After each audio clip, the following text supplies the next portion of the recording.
Alright, here we are. The last episode of Your Homebrews series, Season 1. Yeah, I've already decided I will do a Season 2 of this silly idea. Not sure when exactly. Maybe when we get to the early stage of a crusade? You could come up with the idea what reinforcements arrive for either side, new vehicles, certain battlefields, fleets, ships, and characters. But we need some time before we reach that moment in history. Before we start, I need to give a shout out to Hayden Lubkin, who created another fanart for my series. This time, a fanart of fan creation. Say hello to the Crimson Dragons, created by Mitch7235. We got a fanart of a fan creation. A fanception. I love this one just as much as the last. They look stunning.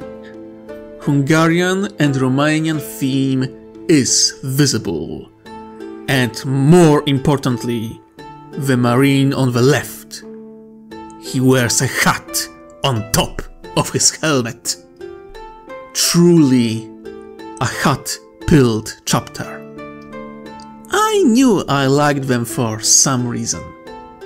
But wait, my dear viewers and listeners, because our good friend created another fanart for Star Executioners and Daughters of Strife. A fan creation of the one and only Marksimo. Look at them! Perfect siblings. They even have matching outfits. And they are very clearly fighting against the coalition. Now I will have to include those two in my rewrite. If I don't, I will be burned on a stake. Anyway, remember to like, comment, subscribe, ring that bell, and now we can get to the last 5 creations on the list. Cornucopia Prime by Engineer9305. Another of his creations. He made more than a few. This will be a unique entry, as it's not a military force nor organization. It's a planet. A very unique agri-world. Instead of planet-wide farm, there are thousands of great constructs that reach the sky. Those buildings are full of hydroponic farms, put one above the other, like shelves. There are also great wide constructs, where different animals are bred and prepared for slaughter in mechanized and efficient system. Everything from groxes, native avian species, and more are kept under constant watch, keeping their population stable and healthy.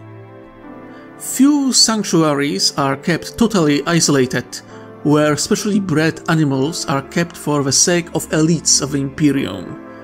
Those animals are reserved for the richest of the nobility.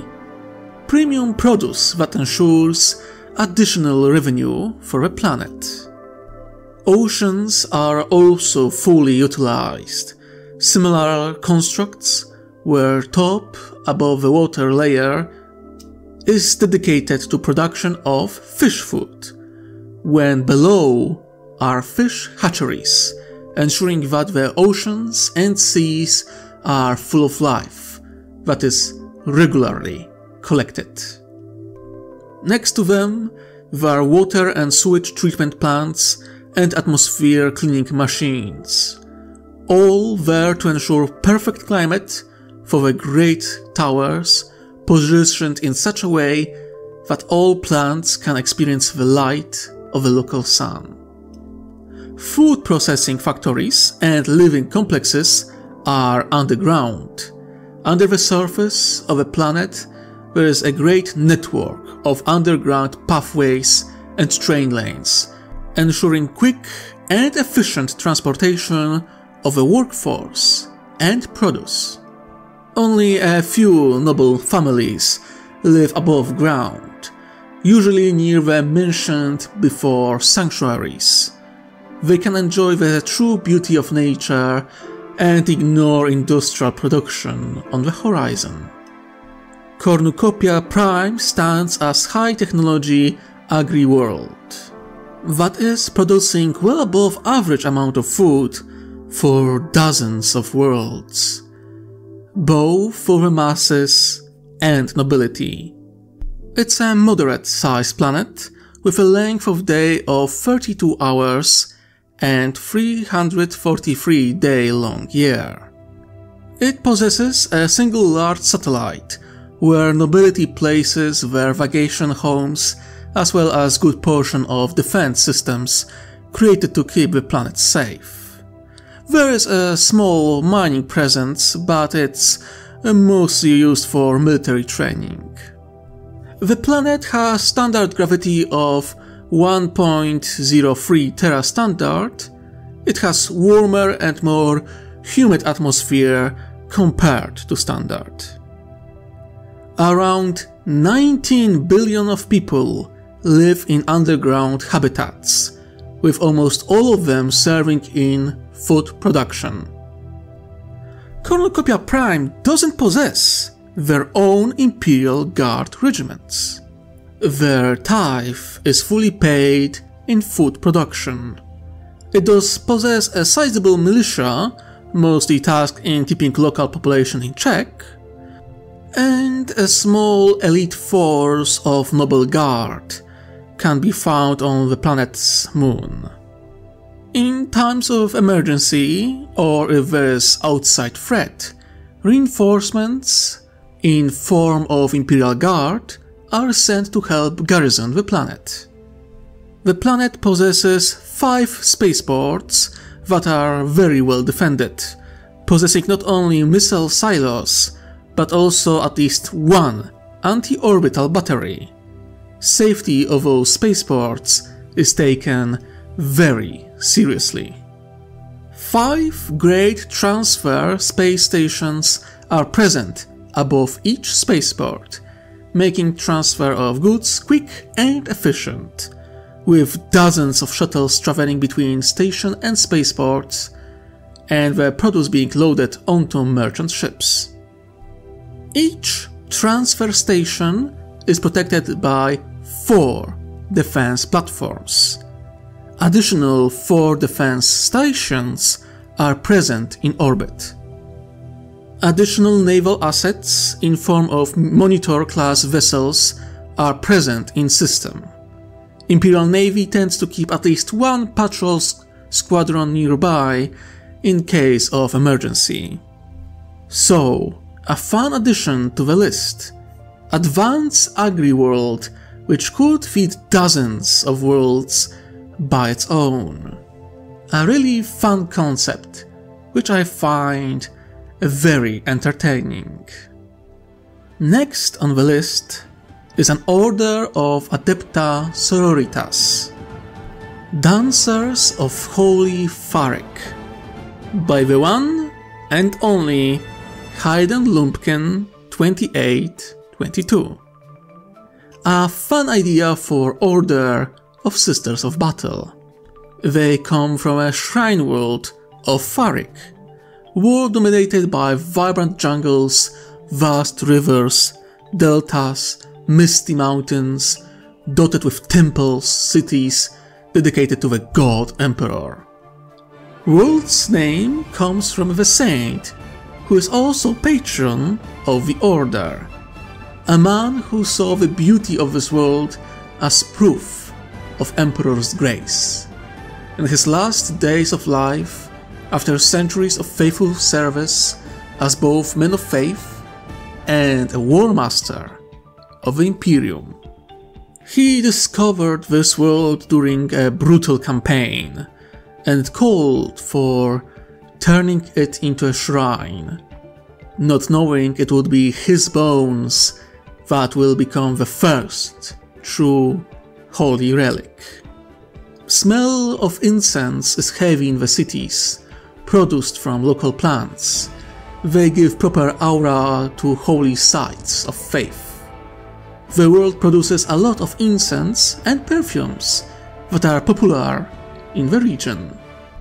Dancers of Holy Farik are equipped in white and green armor, adorned with golden patterns of flowers and their shrine world flora. They wear luxurious silks and have holy incense as part of their equipment. Both in combat and outside of it, they wear traditional dresses and floral headdresses. Dancers are mostly melee-focused order. Many of their number rush into battle with two chainswords adorned with brightly colored silk ribbons, sisters performing bloody dances in melee as they cut their enemies apart. The order is known to use a lot of non-standard melee weaponry, including tridents, halberds, and strange clubs based off native designs. They also use a lot of throwing knives. Some sisters use throwing knives with small, shaped explosive charges. It's not enough to pierce heavily armored infantry, but it can deal with medium and light armor quite effectively. It is interesting that their use of flamethrowers is very limited. Their connection to the nature of their homeworld makes the idea of burning a not preferred solution. They prefer to allow the nature to take the body and blood of the heretics, so that something good could grow out of them. The Order doesn't have a war cry. They believe that song of chainswords and sound of their feet hitting the ground in a rhythm is enough of a message for both the ally and the enemy. It is noted that the Order deploys unique weaponry, including special incense grenades full of psychedelic holy incense.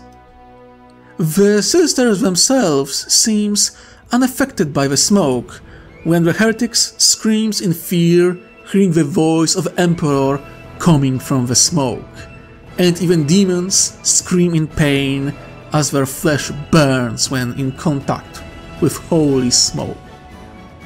Sisters themselves use psychedelic incense and drugs during prayer to establish holy communion with the God Emperor.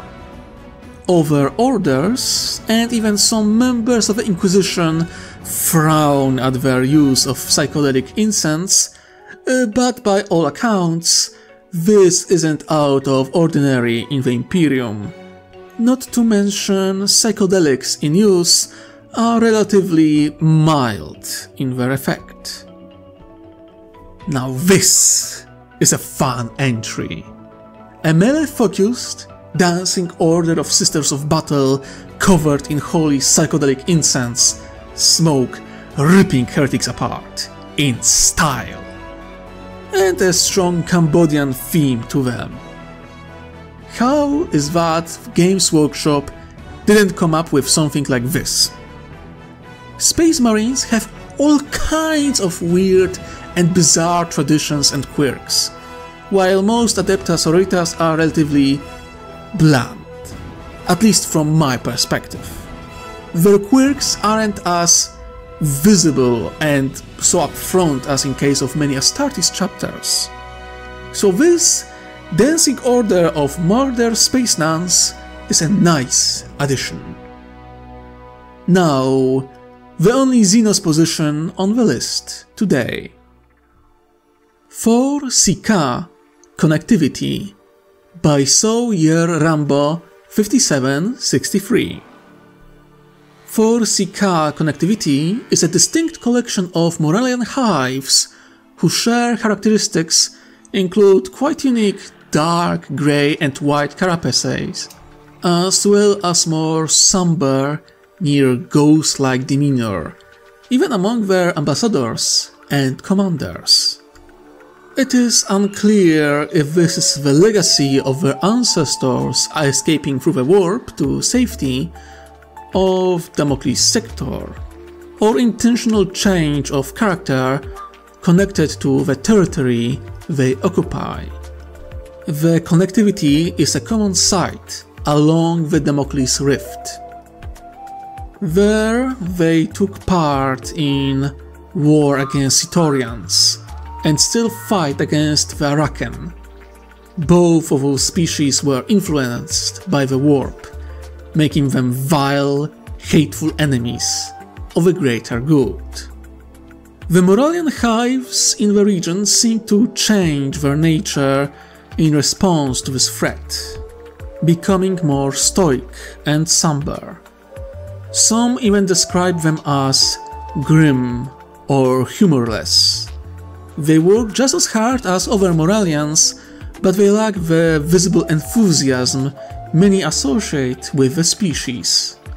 The heart of 4CK Connectivity is a small desert world of Below, where first of those hives emerged. To Moralians who share these ideas, it became a point of meetings and exchanging information between the hives, as they continue observing the rift and mapping new paths through it. This is mostly done in hopes of finding Araken homeworld that is rumored to be somewhere deep within the rift, outside the range of Coalition Navy. 4CK Connectivity is critical in the mission of finding and eliminating Araken threat, as well as countering Orc incursions into the Coalition space. It has been noted that connectivity started creating creatures similar to Araken as warhounds and beasts of war. Only Ethereals know if those are actual Araken modified by the Moralians, or if Moralian queens managed to bioengineer new form of creature using Araken DNA. The connectivity coordinates with local research facilities, allowing them to deploy more sophisticated AI drone swarms and bio battlesuits compared to some of their siblings. The most recognizable part of 4CK equipment, however, are their needle ships that can operate both in atmosphere and in the void. They are surprisingly fast and agile despite their significant size. They can be used in intercepting bombers and smaller navy vessels. They have a limited capacity to challenge interceptors, but their more iconic ability is Kamikaze Strike. A needle ship can pierce enemy armor vessel and either detonate with the power of a small torpedo or release swarms of Moralians whose only purpose is to kill and die. Those vessels proven to be very effective against both Orcs and Araken ships, especially when deployed en masse. Similar in shape, although far smaller, are dart drones, AI-controlled small interceptor drones that, similar to bigger needles, can operate in atmosphere and in the void. And while lightly armed and lacking almost any armor, they are very fast and very agile. Similarly, those dart drones are deployed en masse and can be ordered to kamikaze themselves on enemy craft. This goes both for airborne and ground-based vehicles, as darts have been deployed en masse in order to strike enemy armored columns. Entire orc armies were forced to move on foot after a singular must strike by those extremely cheap and easy to produce drones. 4CK collectivity deploys also a variant of a drone cast. Scutum are bigger than standard drones with heavy armor and thick natural shield. Those drones can create an armored wall from their bodies, protecting other units. Venator drone, who some see as completely new specialized cast of 4CK connectivity, is an assassin, lightly armored and equipped with silent, deadly weapons. This variant of a drone is deployed either alone or in small units. Creation of a Venator is more challenging than other drones. Same goes for their equipment. Equipment that is continuously improved. Some Venators are implanted with stealth technology, allowing them to be completely invisible. Those assassins are deployed to take down enemy leaders or sabotage points of importance for the enemy. Recently, 4CK connectivity requested to expand their number of queens. However, this request has been halted, at least for now.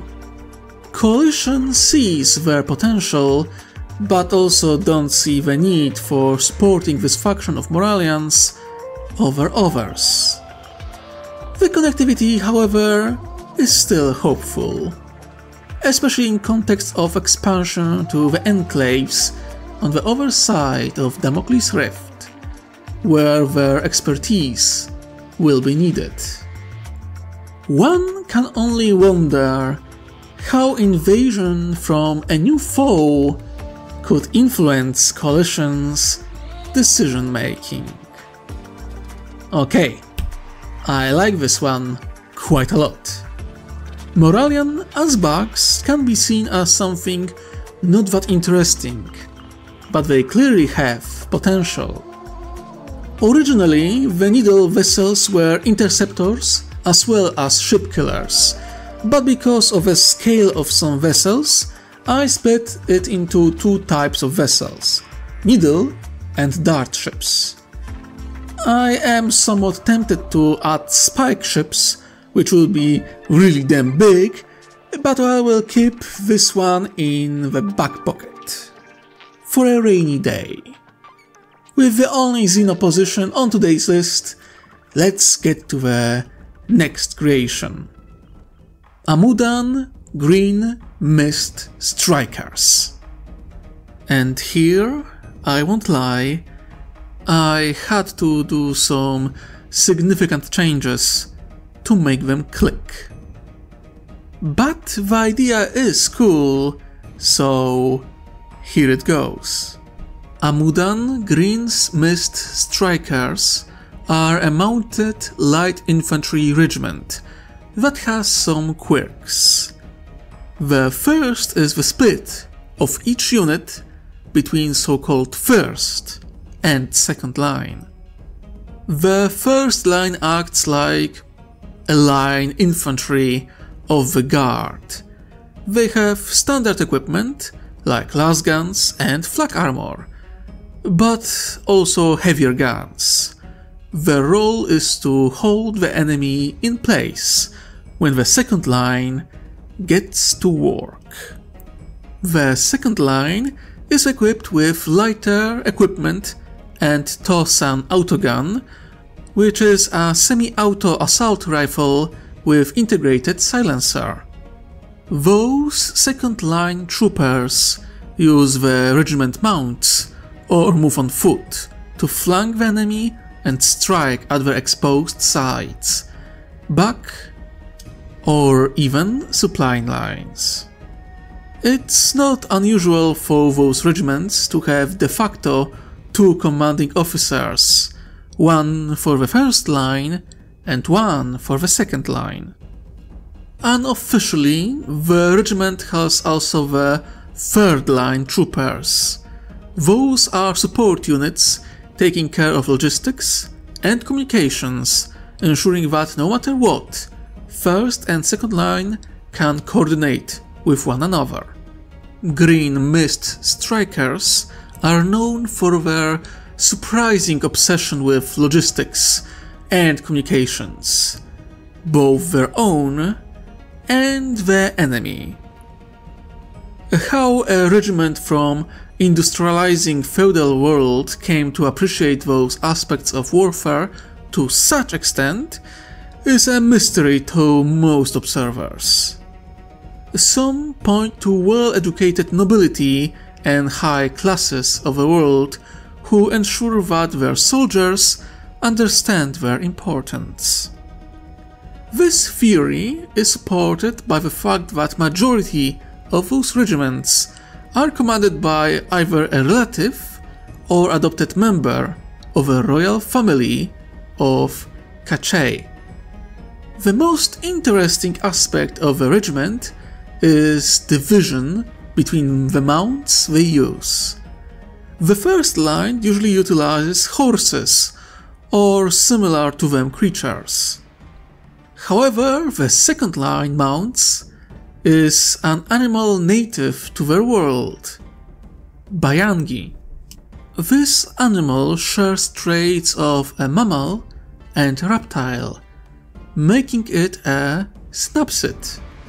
It's part rat, part lizard that can create a strong bond with the rider, and while it won't be able to sprint as fast as horse, Bayangi can easily climb trees, cliffs, and are far better swimmers. Not to mention that despite their size, they can move without making a sound. They also have very good sense of smell and uncanny ability to smell explosives, including mines, which makes them great minesweepers. It is traditional that the first line chants during combat, making sure that all attention is placed on them, when second line is always silent on their approach, joining the chant only when they reveal themselves and strike at the enemy. The chant is in local dialect, Keinokchik. There is no clear translation, but it's chant that is to summon the spirit of two-headed eagle, the Aquila, to support the servants of a golden throne. Green Mist Strikers are larger than standard infantry regiments, with around 10,000 being delegated to the first line and 4,000 being delegated to the second line, and as many as 1,000 acting in communication, logistics and support units, on top of standard forces of administratum taking care of logistics. So 15,000 troops total for a single regiment. An interesting unit for sure. And it's amusing because the Tau share some of their themes, so that's interesting. Now, the last creation. The Tanstarian Redeemers by Cubal. This creation is slightly unique because it didn't reach me through YouTube comments, just someone noticed me on a Discord server and decided to share with me one of their old, fun creations. The document is quite big, so I will be cutting corners here and there to keep the video short. So, the Redeemers come from an armory shrine world of Tanstari II.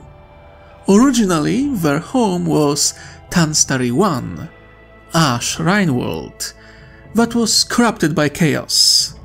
PDF and several guard regiments that were stationed there turned traitor, overwhelming the defenders and forcing them to retreat to Tanstari II, a neighboring armory world. The Inquisition ordered exterminatus, fearing what corruption of artifacts that couldn't be evacuated could do.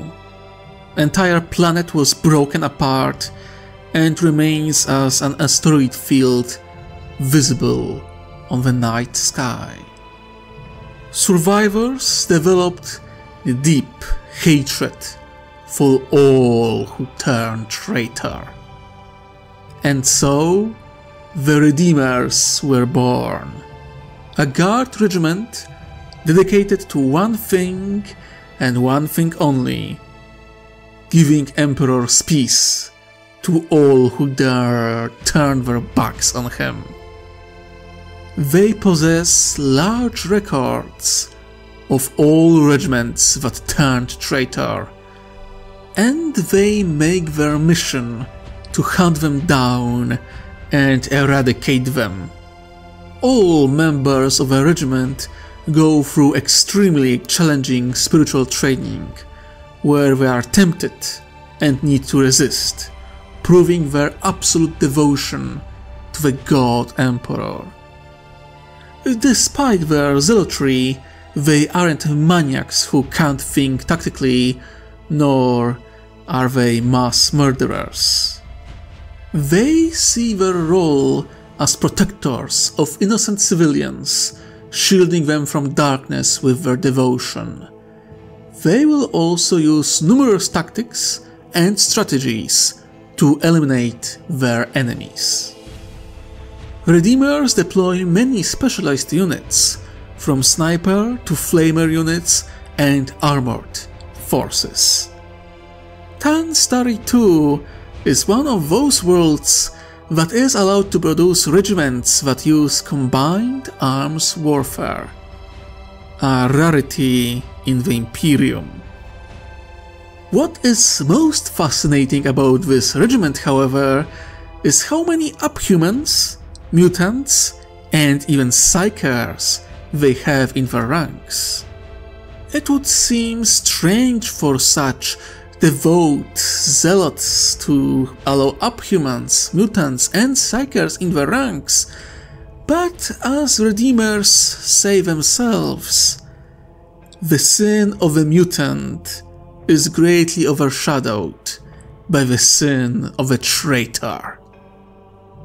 They see those unfortunate souls as people who can find redemption, forgiveness, and true absolution through service, and it's their duty to ensure they are strong of spirit and loyal to their core.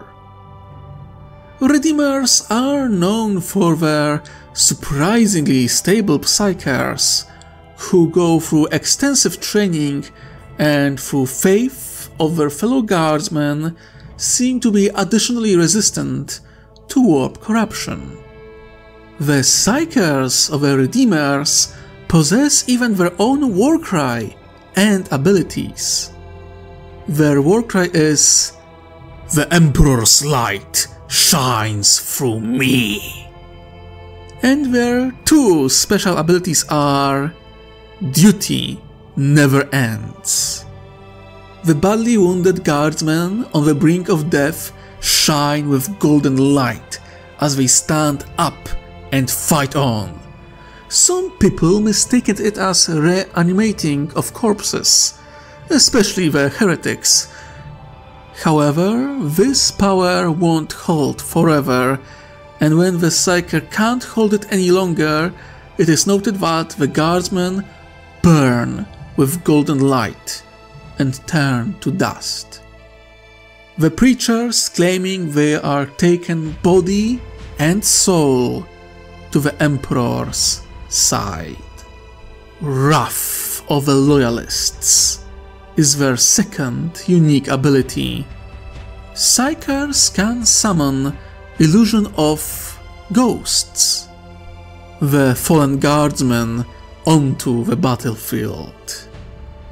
It is used to confuse the enemy, making them believe that Redeemers have far greater numbers, or that they were outflanked. There are claims that some ghosts aren't illusions after all, as in some cases, critical forces sent to deal with the illusions were found dead. Many believe that the Emperor sent spirits of wronged guardsmen to enact his holy vengeance. The Redeemers have also a special group called Golden Gavel, which consists of priests, flamer specialists, and usually a psyker. Bodies of heretics and traitors are usually burned in ritual fashion, with a golden gavel taking care of a ceremony, ensuring that the soul of a traitor will be sent to the Emperor for final judgment, and won't escape into the embrace of their dark gods. As one could suspect, the Tanstarian Redeemers don't get along with the Mechanicus, not liking their faith in Machine God, and Ecclesiarchy isn't that fond of their acceptance of mutants or how they wage wars. Despite the criticism, the regiment is known to be extremely resistant to corruption, probably due to numerous priests in the ranks. It's been noted that only commissars of strong faith gain any kind of respect in the regiment. The entire regiment has this paladin style, with prayer runes etched into their armor and prayer seals. Pages from holy books attached to their equipment. Think Trench Crusade, but 40k. Which is oxymoron, but it fits. Their war cry is, "In His name we judge, in His name we redeem." So, an unusual zealot regiment, one where miracles are about as common as for Sororitas order, yet one that sees treachery as greater sin than mutation. Now, I do wonder, how will they feel about all those regiments that joined the coalition and turned their backs on the Emperor? And hell, they aren't the only Shrine World regiment I have in my notes. I created one myself, but mine was a bit cliché compared to this one. I think that Redeemers will find their place in this glorious story, one way or another. Now I would like to remind everyone that the Season 1 of Gimme Your Homebrews ends with this episode, so don't send new entries. We will get the Season 2 sooner or later. But I think that's about it for today. Thank you for joining me, and I hope you enjoyed. Remember to like, comment, subscribe, ring the bell, the whole shtick. You know what to do.